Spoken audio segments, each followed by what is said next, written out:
नमस्कार, जय हिंद। मैं दीपक पांडे आप सभी का परीक्षा मंथन के ऑफिशियल यूट्यूब चैनल पे वेलकम करता हूं, स्वागत करता हूं।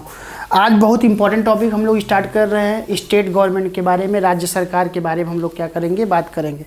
तो राज्य सरकार के अंतर्गत अगर आप आएंगे स्टेट गवर्नमेंट के अंतर्गत, तो स्टेट गवर्नमेंट या राज्य सरकार, तो स्टेट गवर्नमेंट या राज्य सरकार के अंतर्गत अगर आप आएंगे तो राज्य सरकार के अंतर्गत हम लोग सबसे पहले जो है स्टेट लेजिस्लेटिव का टॉपिक करेंगे। स्टेट लेजिस्लेटिव का टॉपिक हम लोग क्या करेंगे और स्टेट लेजिस्लेटिव या जो है राज्य विधायिका और स्टेट लेजिस्लेटिव राज्य विधायिका को राज्यों में विधानमंडल के नाम से जानते हैं। किसके नाम से जानते हैं? विधानमंडल के नाम से जानते हैं। और यह विधानमंडल विधानसभा, विधान परिषद और गवर्नर से मिलकर बनता है। किससे बनता है? तो लेजिस्लेटिव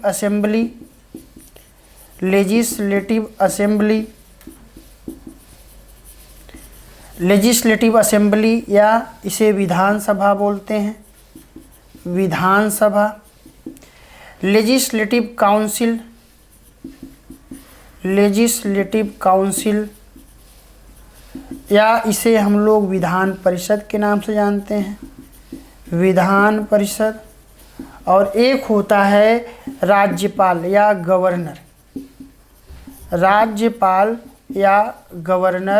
तो यह जो है गवर्नर मिलके, इससे जो है तीन लोगों से मिलकर विधानमंडल क्या होता है, बनता है। लेकिन सभी राज्यों में विधान परिषद नहीं पाया जाता। करंट में सिर्फ 6 ऐसे स्टेट हैं जहाँ पे विधान परिषद और विधानसभा और गवर्नर से मिलकर विधानमंडल बनता है। बाकी शेष राज्यों में जो है विधान परिषद नहीं पाया जाता। उसके अलावा हम लोग कार्यपालिका का टॉपिक क्या करेंगे, बात करेंगे। कार्यपालिका या एग्जीक्यूटिव। तो आइए हम लोग जो है राज्य विधायिका या राज्य सरकार का टॉपिक क्या करते हैं, स्टार्ट करते हैं।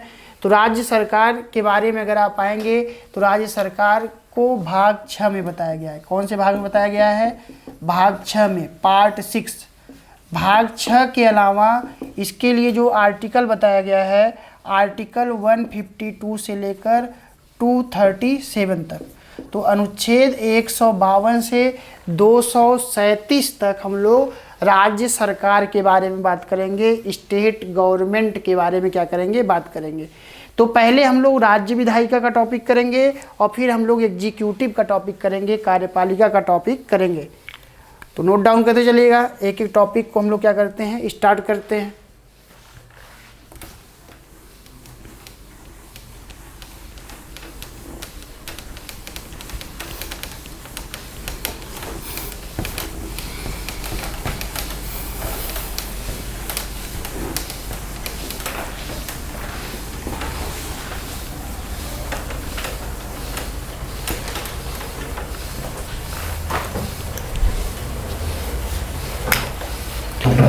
जिस तरीके से अगर आप विधायिका के बारे में आएंगे, विधानमंडल के बारे में आएंगे, तो विधानमंडल जो है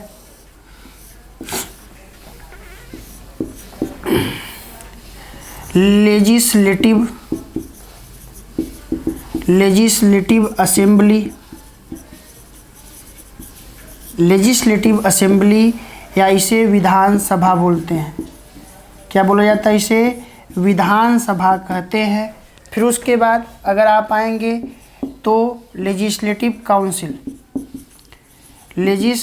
काउंसिल या जिसे विधान परिषद के नाम से जानते हैं, विधान परिषद के नाम से हम लोग जानते हैं। उसके अलावा गवर्नर या राज्यपाल। तो गवर्नर या राज्यपाल, इन तीन लोगों से मिलकर जो है क्या बनता है, स्टेट लेजिस्लेटिव को हम लोग विधानमंडल के नाम से जानते हैं। लेजिस्लेटिव असेंबली जो होता है इसे हम लोग लोअर हाउस के नाम से जानते हैं या निम्न सदन बोलते हैं, निम्न सदन या लोअर हाउस। उसी तरीके से इसे टेम्पोरेरी हाउस के नाम से भी जानते हैं, टेम्पोरेरी हाउस के नाम से जानते हैं या अस्थाई सदन के नाम से जानते हैं, अस्थाई सदन या टेम्पोरेरी हाउस के नाम से। इसी प्रकार इसे हाउस ऑफ पीपुल के नाम से जानते हैं, हाउस ऑफ पीपुल के नाम से जाना जाता है, या इसे जनप्रिय सदन भी कहते हैं। तो इस प्रकार या लोगों का सदन या जनप्रिय सदन। उसी तरीके से लेजिस्लेटिव असेंबली के बारे में आएंगे या लेजिस्लेटिव काउंसिल के बारे में आएंगे या विधान परिषद के बारे में आएंगे। तो विधान परिषद को जो है अपर हाउस के नाम से जानते हैं, upper house of state legislative या उच्च सदन। उसके बाद अगर आप आएंगे तो इसे परमानेंट हाउस के नाम से जाना जाता है, परमानेंट हाउस, या इसे अस्थाई सदन के नाम से जानते हैं, अस्थाई सदन के नाम से जानते हैं। और इसे विशेषज्ञों का सदन भी कहते हैं, विशेषज्ञों का सदन के नाम से जाना जाता है। तो विशेषज्ञों का सदन भी इसे कहा जाता है। तो legislative assembly, lower house, temporary house और house of people. House of people इसलिए क्योंकि यह जनता के द्वारा इसके मेंबर क्या होते हैं, डायरेक्ट चुन के आते हैं, जिसे हम लोग विधायक या मेंबर ऑफ लेजिस्लेटिव असेंबली के नाम से जानते हैं। उसके अलावा टेम्पोरेरी हाउस अस्थाई सदन इसलिए क्योंकि इसका जो टर्म होता है, इसका कार्यकाल होता है 5 वर्षों का होता है, 5 ईयर का होता है। 5 ईयर के अंतराल पे यह क्या होता है, यह डिजॉल्व हो जाता है, यह जो है नई सरकार बनती है। तो इस प्रकार इसको टेम्परेरी हाउस के नाम से जानते हैं। उसी प्रकार लेजिस्लेटिव काउंसिल को अपर हाउस के नाम से जाना जाता है। परमानेंट हाउस के नाम से इसलिए बोलते हैं इसको क्योंकि यह कभी डिजॉल्व नहीं होती।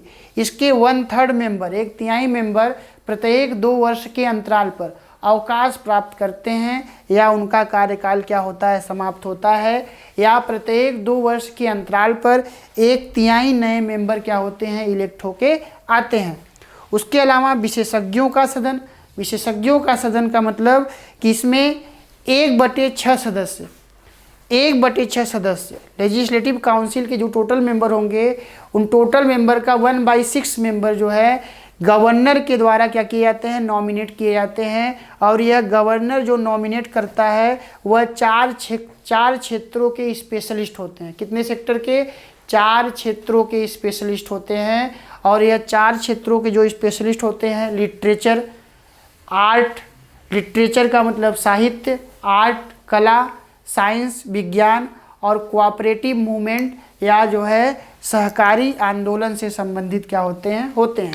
गवर्नर, जैसे प्रेसिडेंट ऑफ इंडिया को जो है हम लोग क्या बोलते थे, हेड ऑफ कंट्री, तो इसको हेड ऑफ स्टेट के नाम से जानते हैं, हेड ऑफ स्टेट या राज्यों के प्रमुख के नाम से जानते हैं। तो जो कार्य सेंटर में कौन कर रहा था, केंद्र में लोकसभा, वही कार्य जो है स्टेट में कौन करेगा, विधानसभा या लेजिस्लेटिव असेंबली। जो कार्य सेंटर में राज्यसभा कर रहा था वही कार्य स्टेट में कौन करेगा, लेजिस्लेटिव काउंसिल।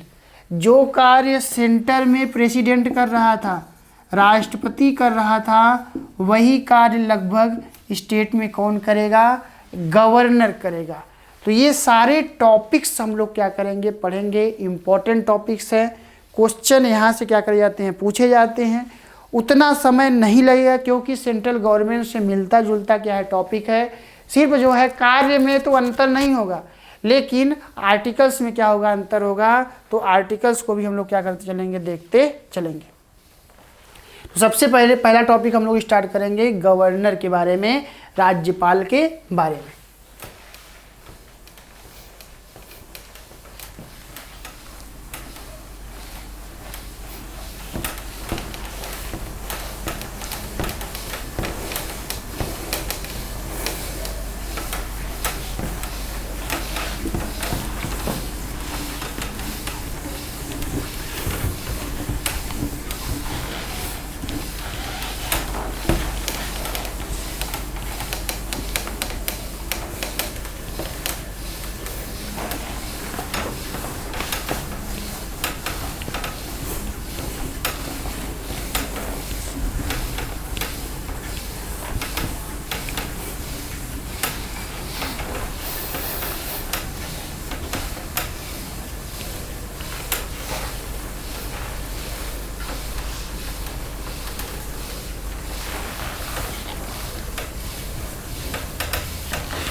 गवर्नर या द गवर्नर या राज्यपाल। तो राज्यपाल या गवर्नर का टॉपिक्स हम लोग क्या करेंगे। तो राज्यपाल या गवर्नर के बारे में आएंगे। तो राज्यपाल या गवर्नर के बारे में पार्ट 6 में बताया गया है। पार्ट 6 या भाग 6 में क्या किया गया है, बात किया गया है। उसके अलावा अगर आप आएंगे तो आर्टिकल्स, जो अनुच्छेदों का विस्तार है, आर्टिकल्स आपको दिखाई देंगे। तो वह आर्टिकल्स जो है 153 से लेकर 162 तक 153 से 162 तक जो है आपको गवर्नर के बारे में क्या होगा, जानकारी मिलेगा। उसके बाद गवर्नर के बारे में आएंगे। तो गवर्नर क्या होता है, हेड ऑफ स्टेट होता है। हेड ऑफ स्टेट या जो है राज्य का प्रमुख होता है, राज्य का प्रमुख होता है। उसके अलावा अगर आप आएंगे पावर्स के स्तर पर, पावर या शक्ति के स्तर पर, तो शक्ति के स्तर पर जो वास्तविक शक्तियां होती हैं, वास्तविक शक्तियां, तो वास्तविक शक्तियां या रियल पावर किस में निहित होता है, किस में शामिल होता है, किस में वेस्टेड होता है, तो यह चीफ मिनिस्टर में होता है। किस में होता है, चीफ मिनिस्टर या मुख्यमंत्री। तो वास्तविक शक्तियां मुख्यमंत्री में निहित होती है, जबकि गवर्नर में नॉमिनल पावर या नाम मात्र की शक्ति, नाम मात्र की शक्ति क्या होती है, दिखाई देती है। तो नाम मात्र की शक्ति किस में होगा, गवर्नर में होगा। और ओरिजिनल पावर या जो है वास्तविक शक्तियाँ किस में निहित होगी, तो चीफ मिनिस्टर में। नोट डाउन कर लीजिएगा, चीफ मिनिस्टर या मुख्यमंत्री में होगी।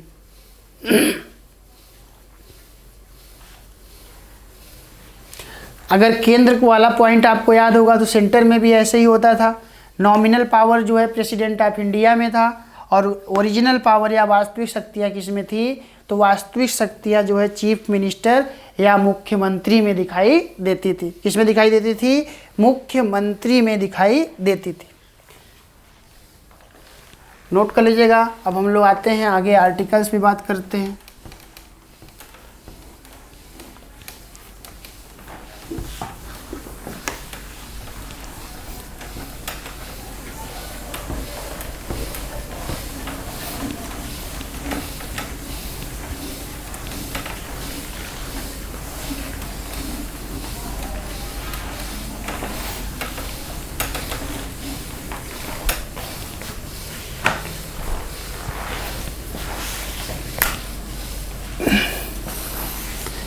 तो राज्यपाल के बारे में हम लोग महत्वपूर्ण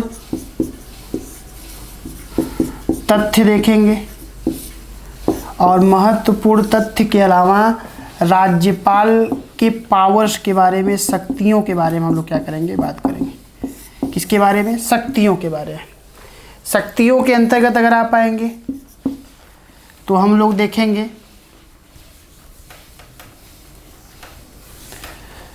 कार्यपालिका शक्ति, एग्जीक्यूटिव पावर क्या है। कार्यपालिका शक्ति के बाद विधायी शक्ति, विधायी शक्ति या लेजिस्लेटिव पावर। विधायी शक्ति के बाद हम लोग देखेंगे न्यायिक शक्ति, न्यायिक शक्ति, विवेकाधीन शक्ति,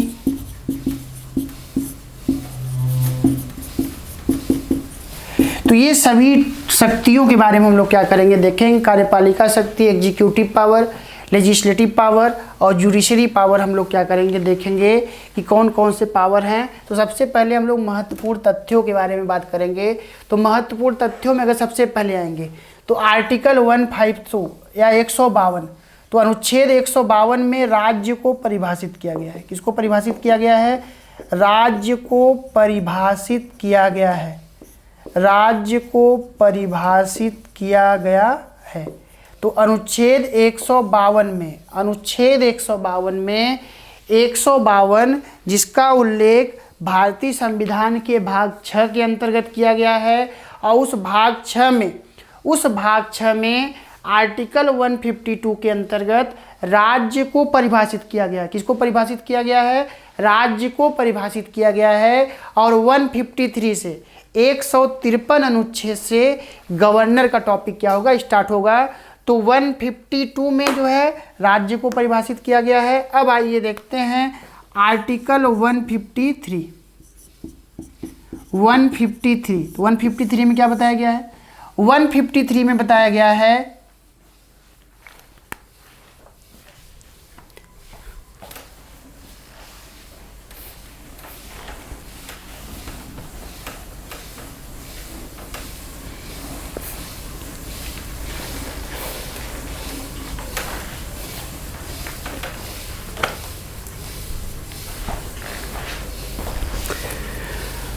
153 में बताया गया है प्रत्येक राज्य के लिए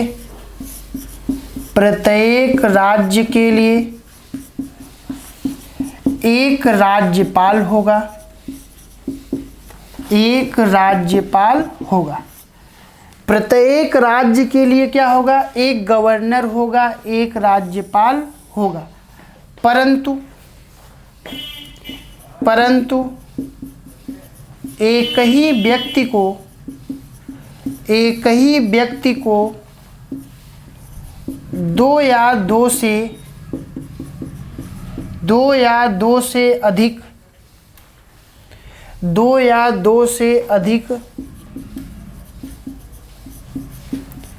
राज्यों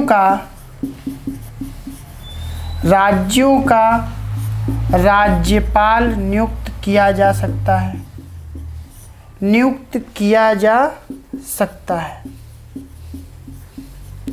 क्या किया जा सकता है? नियुक्त किया जा सकता है। तो प्रत्येक राज्य के लिए एक राज्यपाल तो होगा, लेकिन परंतु ऐसा भी प्रावधान किया गया है कि एक ही व्यक्ति को दो या दो से अधिक राज्यों का गवर्नर बनाया जा सकता है, राज्यपाल बनाया जा सकता है।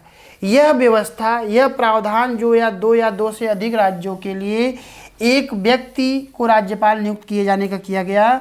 तो इसको कब जोड़ा गया? इसको जोड़ा गया 7वां संविधान संशोधन अधिनियम 1956। 1956 में यह प्रावधान किया गया। 1956 में यह प्रावधान किया गया कि एक ही व्यक्ति को दो या दो से अधिक राज्यों का जो है राज्यपाल अपॉइंट किया जा सकता है, या जो है दो या दो से अधिक राज्यों का एक ही व्यक्ति को राज्यपाल बनाया जा सकता है। तो यह प्रावधान कब किया गया है? 7वां संविधान संशोधन अधिनियम 1956 में यह प्रावधान किया गया। कब किया गया? 1956 में यह प्रावधान किया गया। नोट कर लीजिएगा। और उनको सैलरी भी उसी अनुसार मिलेगा। और यह डिसीजन कौन लेगा? यह जो है संसद के द्वारा तय किया जाएगा कि उनको सैलरी दो या दो से अधिक राज्यों के गवर्नर के रूप में दिया जाएगा कि उनको एक ही राज्य का सैलरी दिया जाएगा। तो ये कौन तय करेगा? पार्लियामेंट करेगा, संसद तय करेगा। नोट डाउन कर लीजिएगा। फिर आगे चलते हैं हम लोग।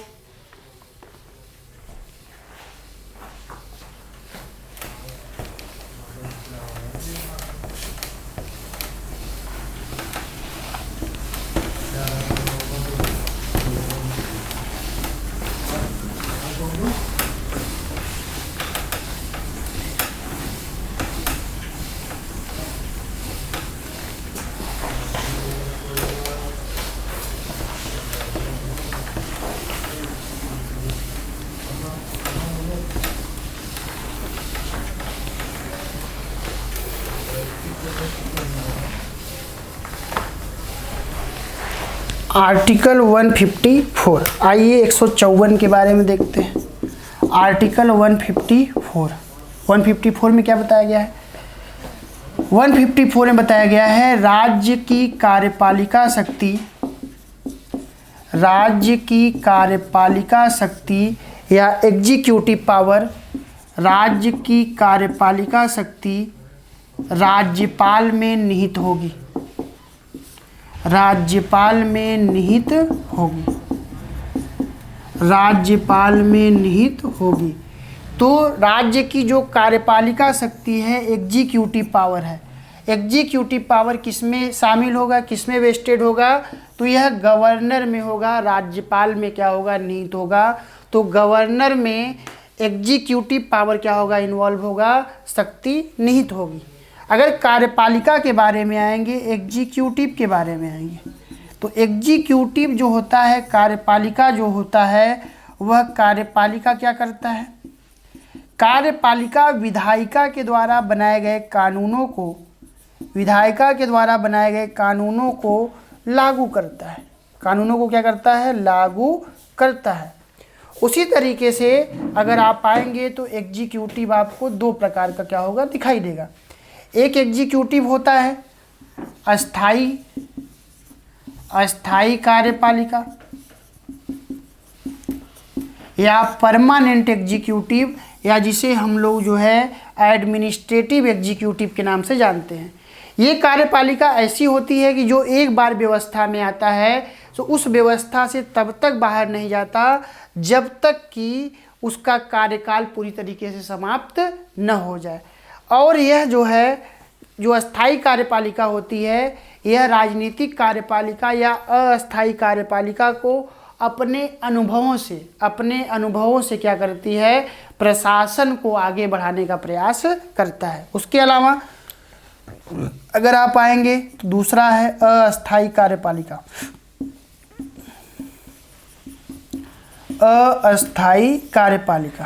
तो अस्थाई कार्यपालिका या टेम्पोरेरी एग्जीक्यूटिव, या जिसे हम लोग राजनीतिक कार्यपालिका के नाम से जानते हैं, तो टेम्पोरेरी एग्जीक्यूटिव या अस्थाई कार्यपालिका के अंतर्गत जो है कौन से लोग शामिल होंगे? तो वह जो पॉलिटिकल लीडर जो होते हैं या जो मेंबर होते हैं, मेंबर ऑफ लेजिस्लेटिव असेंबली, उन लोगों को जो है अस्थाई कार्यपालिका के अंतर्गत शामिल करते हैं। अस्थाई इसलिए कि 5 वर्षों के अंतराल पर इनका कार्यकाल क्या होता रहता है? बदलता रहता है। तो इसलिए 5 वर्षों पे चेंज होते रहते हैं, तो इसलिए इसको अस्थाई एग्जीक्यूटिव या टेम्पोरेरी एग्जीक्यूटिव के नाम से हम लोग जानते हैं। उसके अलावा अगर आप एग्जीक्यूटिव के अंतर्गत राज्य कार्यपालिका के अंतर्गत आएंगे तो राज्य कार्यपालिका के अंतर्गत कौन कौन से लोग शामिल होंगे? राज्य कार्यपालिका क्वेश्चन पूछ देता है, तो राज्य कार्यपालिका के अंतर्गत आप आएंगे, सीएम होगा। सीएम के अलावा गवर्नर होगा। गवर्नर के बाद काउंसिल ऑफ मिनिस्टर या मिनिस्टर ऑफ काउंसिल होगा। उसके अलावा आप आएंगे तो एडवोकेट जनरल होगा। एडवोकेट जनरल, या जिसे हम लोग जो है महाअधिवक्ता के नाम से जानते हैं, या राज्य सरकार के वकील के नाम से जानते हैं। और केंद्र सरकार का वकील किसे कहा जाता है? तो केंद्र सरकार का वकील जो है अटॉर्नी जनरल ऑफ इंडिया या भारत का महान्यायवादी को कहा जाता है। तो जैसे महान्यायवादी सेंट्रल में होता है, उसी तरीके से राज्य में एडवोकेट जनरल होता है। ये सभी लोग जो है एग्जीक्यूटिव के अंतर्गत क्या होंगे? शामिल होंगे। नोट डाउन कर लीजिएगा, फिर हम लोग आगे चलते हैं।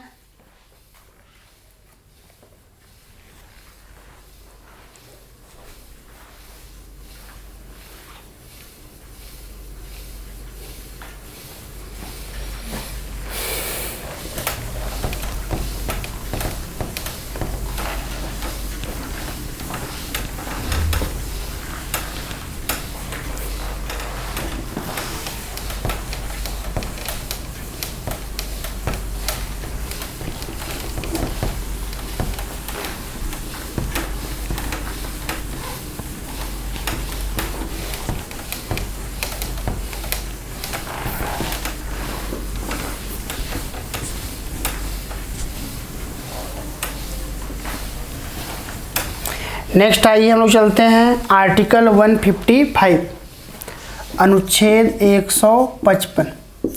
अनुच्छेद 155 में आएंगे तो अपॉइंटमेंट ऑफ गवर्नर या राज्यपाल की नियुक्ति। तो अपॉइंटमेंट ऑफ गवर्नर या राज्यपाल की नियुक्ति, तो राज्यपाल की नियुक्ति या अपॉइंट कौन करता है? तो राज्यपाल की नियुक्ति या अपॉइंट किसके द्वारा किया जाता है? तो प्रेसिडेंट ऑफ इंडिया के द्वारा। या भारत के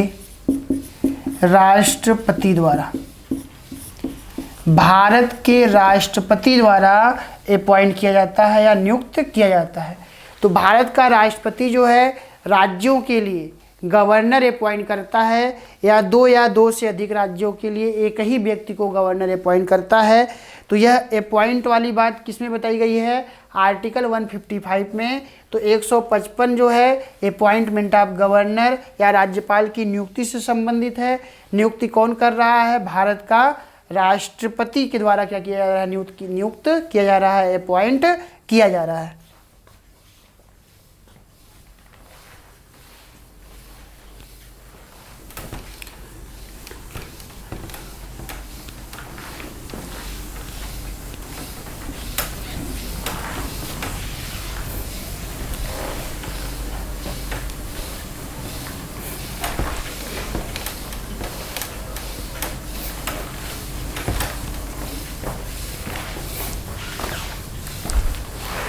नेक्स्ट है आर्टिकल 156। 156 में term of office of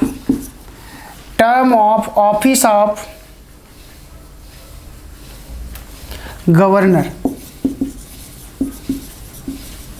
term of office of governor या राज्यपाल का कार्यकाल,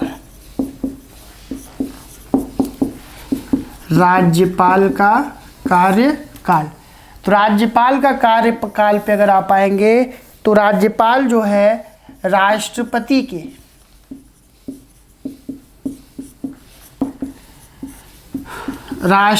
के प्रसाद पर्यंत पद धारण करता है।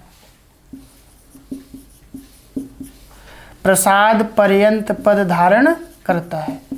तो यह जो है राष्ट्रपति के प्रसाद पर्यंत पद धारण करता है। कब धारण करता है? प्रसाद पर्यंत पद धारण करता है राष्ट्रपति के। तो प्रसाद पर्यंत का मतलब होता है कि राष्ट्रपति के इच्छा पर निर्भर करता है, इच्छा पर डिपेंड करता है कि वह कब तक अपने पद पर बना रहता है। उसके अलावा अगर आप आएंगे तो अधिकतम एक व्यक्ति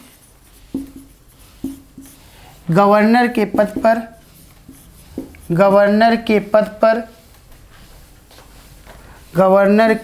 पर 5 वर्ष तक रह सकता है। 5 वर्ष तक रह सकता है। क्योंकि वैसे गवर्नर का टर्म कितना होता है? 5 वर्ष का होता है। लेकिन राष्ट्रपति के प्रसाद पर्यंत या ड्यूरिंग द प्लेजर ऑफ जो है पद धारण करता है। तो इस आधार पर जो है वह कभी भी उसको पद से क्या कर देते हैं? हटा देते हैं। लेकिन जो उसका कार्यकाल होता है, टर्म होता है, कितना होता है? 5 वर्षों का होता है। नोट डाउन कर लीजिएगा आप सभी लोग। फिर आगे हम लोग चलते हैं।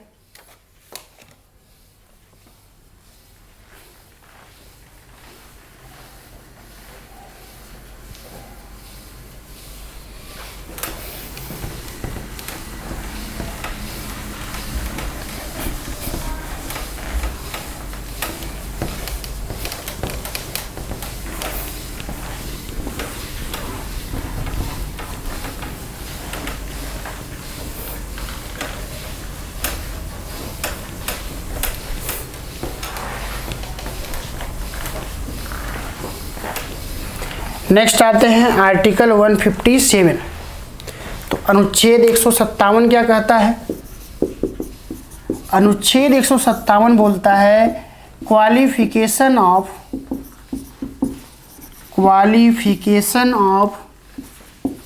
गवर्नर या गवर्नर बनने के लिए अर्हता क्या है? गवर्नर, राज्यपाल के लिए अर्हता, या क्वालिफिकेशन पे अगर आप आएंगे तो क्वालिफिकेशन क्या है? क्वालिफिकेशन यह है कि भारत का नागरिक हो, भारत का नागरिक हो, भारत का क्या हो? नागरिक हो, सिटीजन ऑफ इंडिया हो।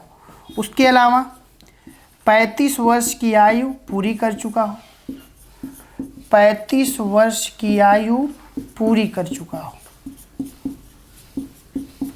35 वर्ष की आयु पूरी कर चुका हो।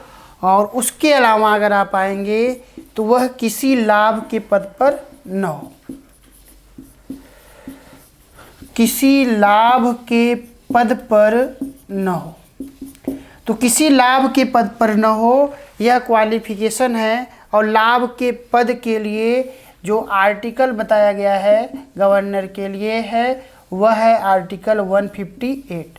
तो अनुच्छेद 158 में जो है प्रॉफिट ऑफिस ऑफ प्रॉफिट के बारे में बताया गया है। तो लाभ के पद पर भी नहीं होना चाहिए राज्यपाल बनने के लिए। तो भारत का नागरिक हो, 35 ईयर कंप्लीट कर चुका हो और वह किसी लाभ के पद पर न हो, यह बात आर्टिकल 158 में बताई गई है। लेकिन क्वालिफिकेशन ऑफ गवर्नर आर्टिकल 157 में बताया गया है। नोट कर लीजिएगा, फिर हम लोग आगे चलते हैं।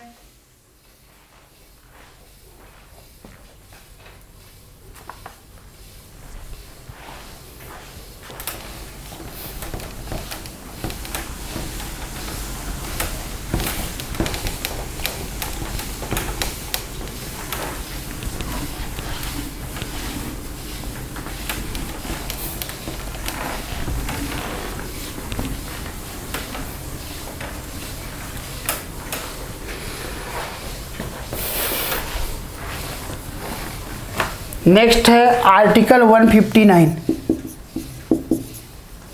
159 में आएंगे तो ओथ या अफर्मेशन, ओथ और अफर्मेशन, शपथ या प्रतिज्ञान, शपथ या प्रतिज्ञान के बारे में बताया गया है।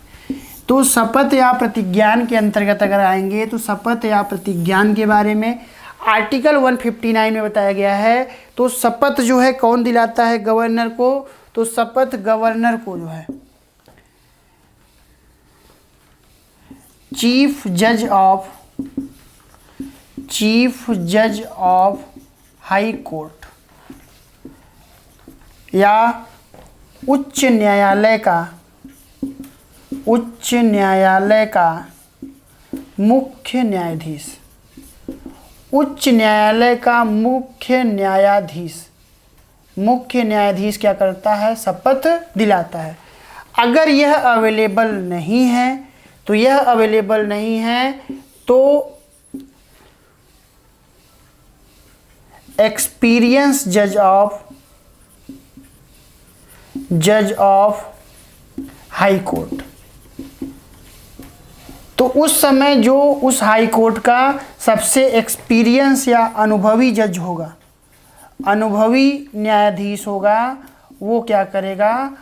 शपथ दिलाएगा। किसको? तो वह शपथ दिलाएगा गवर्नर को या राज्यपाल को, जिसके बारे में आर्टिकल 159 में बताया गया है, अनुच्छेद 159 में बताया गया है। तो अनुच्छेद 159 शपथ या प्रतिज्ञान से संबंधित है। किससे संबंधित है?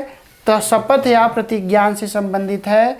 तो वो शपथ के बारे में क्या किया गया है? बताया गया है। नोट डाउन कर लीजिएगा। शपथ कौन दिलाता है? चीफ जज ऑफ हाई कोर्ट या उच्च न्यायालय का मुख्य न्यायाधीश। अगर ये अवेलेबल नहीं है तो जो सबसे एक्सपीरियंस जज होता है हाई कोर्ट का या अनुभवी न्यायाधीश होता है वह गवर्नर को वह गवर्नर को शपथ दिलाता है या उनके समक्ष क्या करता है? शपथ लेता है।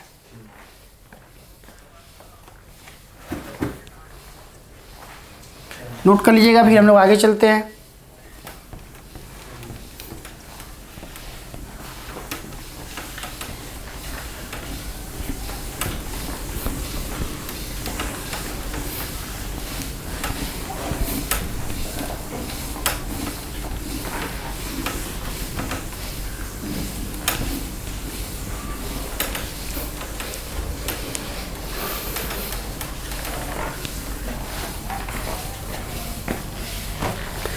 अब हम लोग गवर्नर के पावर के बारे में देखेंगे। पावर के बारे में,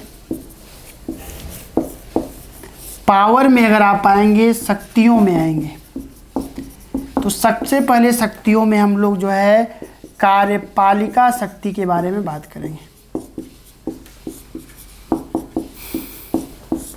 या एग्जीक्यूटिव पावर। कार्यपालिका शक्ति या एग्जीक्यूटिव पावर। तो कार्यपालिका शक्ति या एग्जीक्यूटिव पावर में आएंगे तो इस पावर के अंतर्गत जो भी ऑफिसर्स हैं, जो भी लोग हैं, उनके अपॉइंट को हम लोग क्या करते हैं, देखते हैं। तो अपॉइंट में अगर आप आएंगे तो सबसे पहले अपॉइंट ऑफ या मुख्यमंत्री की नियुक्ति, मुख्यमंत्री की नियुक्ति। तो मुख्यमंत्री की नियुक्ति किसके द्वारा किया जाता है? तो मुख्यमंत्री की नियुक्ति भी जो है राज्यपाल के द्वारा किया जाता है। उसके अलावा मुख्यमंत्री की सलाह पर, मुख्यमंत्री की सलाह पर अन्य मंत्रियों की नियुक्ति, अन्य मंत्रियों की नियुक्ति, अन्य मंत्रियों की नियुक्ति जो गवर्नर के प्रसाद पर्यंत पद धारण करते हैं, प्रसाद पर्यंत पद धारण करते हैं। तो इस प्रकार मुख्यमंत्री को अपॉइंट कौन कर रहा है? गवर्नर कर रहा है। मुख्यमंत्री की सलाह पर अन्य मंत्रियों को अपॉइंट कौन कर रहा है? गवर्नर कर रहा है। और ये जो अन्य मंत्री होते हैं वह प्रसाद पर्यंत पद धारण करते हैं किसके? गवर्नर के। उसके अलावा अगर आप आएंगे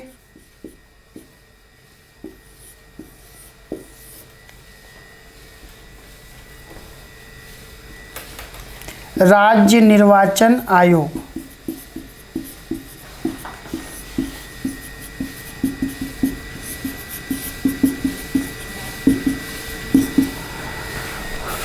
के अलावा राज्य वित्त आयोग, राज्य वित्त आयोग। तो ये क्या है? अपॉइंट कौन कर रहा है? गवर्नर कर रहा है। मुख्यमंत्री को अपॉइंट कर रहा है। मुख्यमंत्री की एडवाइस पर जो अन्य मंत्री हैं, अदर मिनिस्टर, उनको अपॉइंट करता है। राज्य निर्वाचन आयोग को अपॉइंट करता है। राज्य वित्त आयोग को अपॉइंट करता है। उसके अलावा नोट कर लीजिएगा, हम लोग आगे चलते हैं।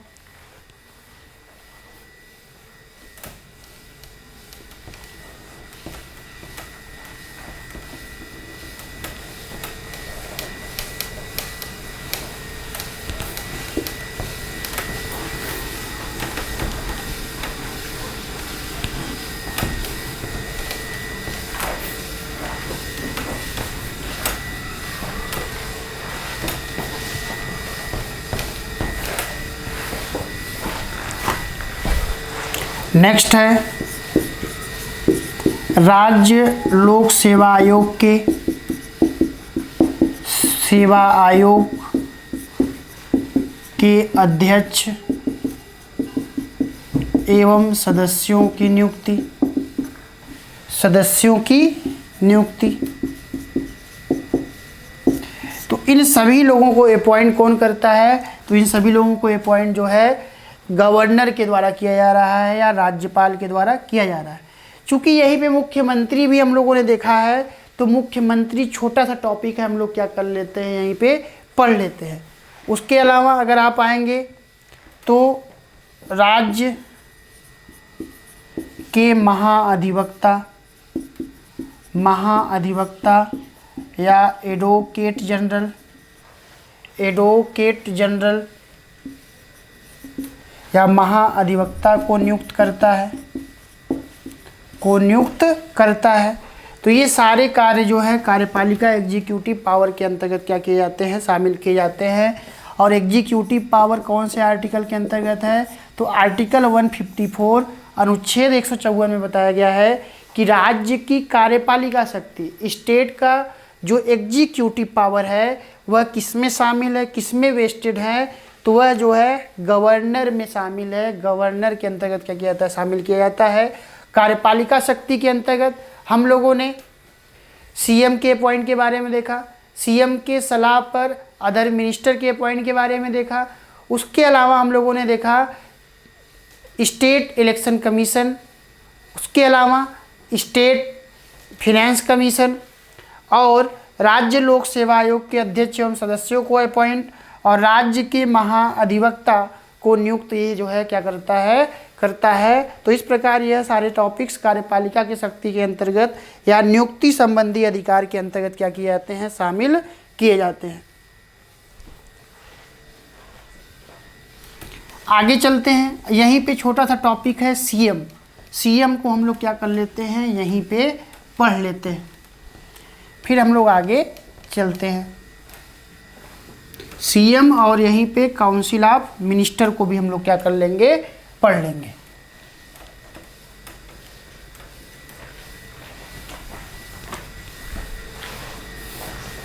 चीफ मिनिस्टर या मुख्यमंत्री,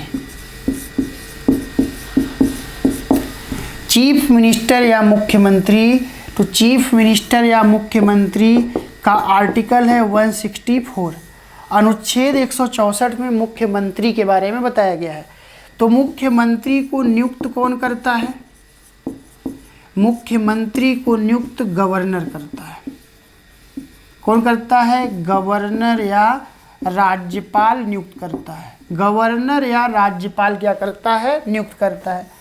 उसके अलावा अगर आप आएंगे तो चीफ मिनिस्टर के बारे में, तो चीफ मिनिस्टर जो जनता के द्वारा इलेक्ट होता है, तो वह जनता के द्वारा इलेक्ट होता है, लेकिन चीफ मिनिस्टर के रूप में क्या होता है, अपॉइंट होता है।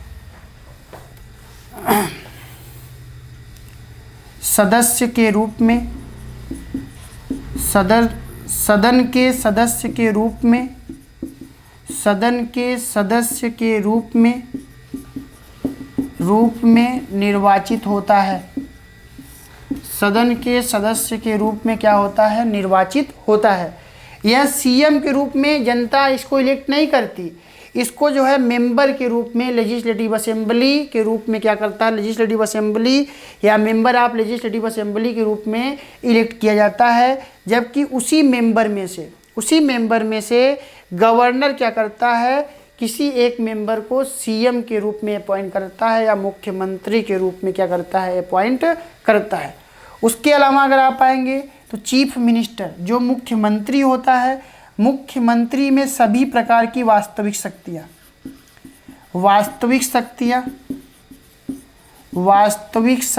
निहित होती हैं। वास्तविक शक्तियाँ निहित होती हैं। तो सभी प्रकार की वास्तविक शक्तियाँ किस में निहित होंगी, सीएम में होंगी, चीफ मिनिस्टर में होंगी। उसके अलावा नाम मात्र की शक्ति राज्यपाल में होता है। तो इस प्रकार अगर आप आएंगे तो चीफ मिनिस्टर के बारे में हम लोगों ने क्या किया, बात किया। तो जिस तरीके से सेंटर में, केंद्र में, सेंटर लेवल पर कौन होता है, पीएम होता है, प्राइम मिनिस्टर होता है, उसी तरीके से स्टेट के स्तर पर कौन होता है, चीफ मिनिस्टर होता है। तो राज्य के स्तर पे कौन मिलेगा आपको, चीफ मिनिस्टर, मुख्यमंत्री मिलेगा, और सेंटर के लेवल पर प्राइम मिनिस्टर या प्रधानमंत्री बनेगा, प्रधानमंत्री मिलेगा। जो प्रधानमंत्री होता है उसको सेंटर के स्तर पर रियल पावर अवेलेबल होता है और प्रेसिडेंट को जो है नॉमिनल पावर होता है। जबकि स्टेट स्तर पे अगर आप आएंगे तो गवर्नर के पास जो है नॉमिनल पावर होता है और ओरिजिनल पावर किसके पास होता है, चीफ मिनिस्टर के पास होता है, मुख्यमंत्री के पास होता है। नोट कर लीजिएगा।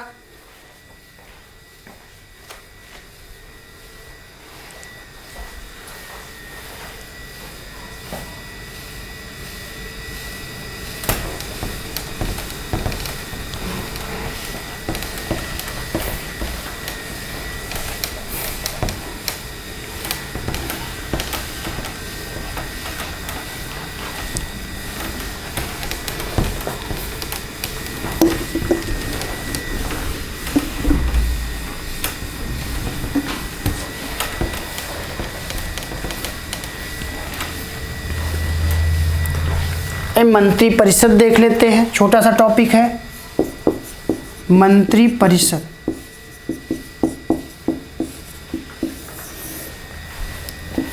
राज्यों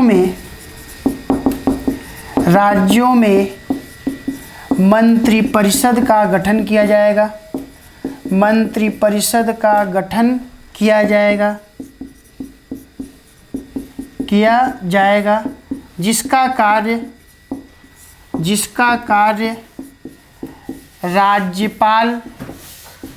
राज्यपाल या गवर्नर को सहायता एवं सलाह देना है, सहायता एवं सलाह देना है। तो सहायता एवं सलाह देना है, तो राज्यों में मंत्रिपरिषद का गठन किया जाएगा जिसका कार्य क्या है, राज्यपाल को समय समय पर वो क्या करेगा, हेल्प करेगा और एडवाइस देगा, सलाह देगा। तो इस प्रकार जो है मंत्रिपरिषद के जितने भी मिनिस्टर होते हैं, जो भी मंत्री होते हैं, मिनिस्टर होते हैं, उन मंत्रियों को अपॉइंट कौन करता है, तो उनको अपॉइंट जो करता है गवर्नर करता है। राज्यपाल किसके एडवाइस पर करता है, तो एडवाइस ऑफ सीएम या एडवाइस ऑफ चीफ मिनिस्टर या मुख्यमंत्री की सलाह पर, चीफ मिनिस्टर या मुख्यमंत्री की सलाह पर गवर्नर मंत्री परिषद या मिनिस्टर ऑफ काउंसिल को क्या करता है, अपॉइंट करता है, जिसका कार्य क्या है, वह राज्यपाल को क्या करेगा, सहायता एवं सलाह देगा और राज्यपाल मंत्री परिषद की सहायता एवं सलाह पर कार्य करेगा और वह एक बार पुनर्विचार के लिए किसी बिल को वापस कर सकता है, नहीं तो दूसरी बार अगर जो है पास करके भेज दिया तो वह हस्ताक्षर करने के लिए क्या होगा, बाध्य होगा। तो यह मंत्रिपरिषद का टॉपिक था। मंत्रिपरिषद में हम लोगों ने देखा था कि 4 प्रकार के मिनिस्टर आपको दिखाई देंगे। एक होता है कैबिनेट मंत्री,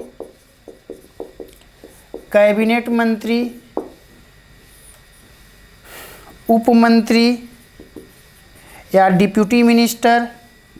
उसके बाद होता है राज्य मंत्री और राज्य मंत्री स्वतंत्र प्रभार। तो स्वतंत्र प्रभार पे आएंगे या एक्स्ट्रा अफेयर स्टेट मिनिस्टर। तो ये जो है 4 प्रकार के मिनिस्टर से मिलकर जो है मिनिस्टर ऑफ काउंसिल क्या होता है, बनता है।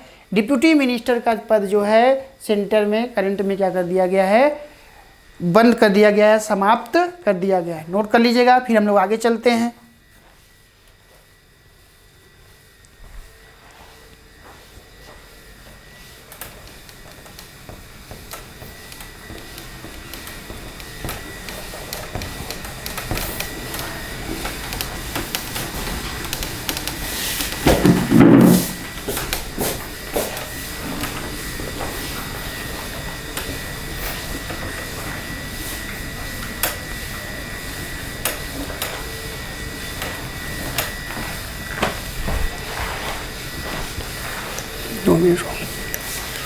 छोटा सा टॉपिक है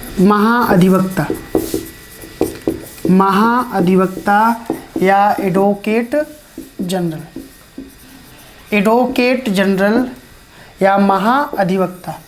तो एडवोकेट जनरल या महाअधिवक्ता के बारे में आर्टिकल 165 में बताया गया। अनुच्छेद 164 में किसके बारे में बताया गया था, सीएम के बारे में, और 165 में महाअधिवक्ता या एडवोकेट जनरल के बारे में बताया गया है। एडवोकेट जनरल को हम लोग जो है राज्य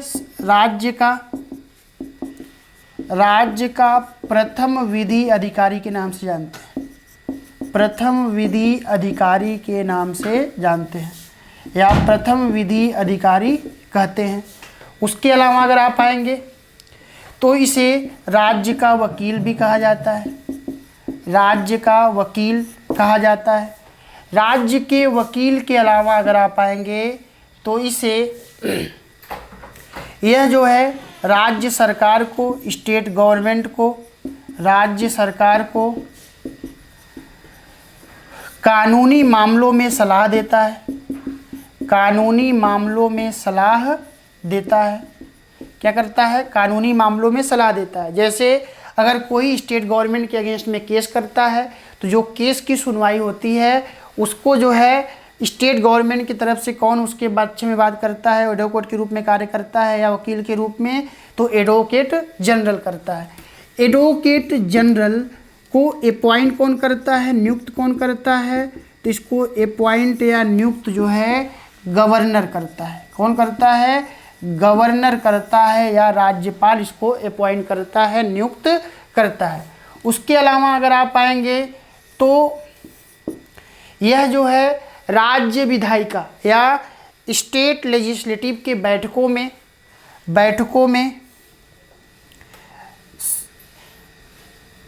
विधानमंडल के बैठकों में कार्यवाही में भाग ले सकता है, परंतु वोट देने का अधिकार नहीं होता।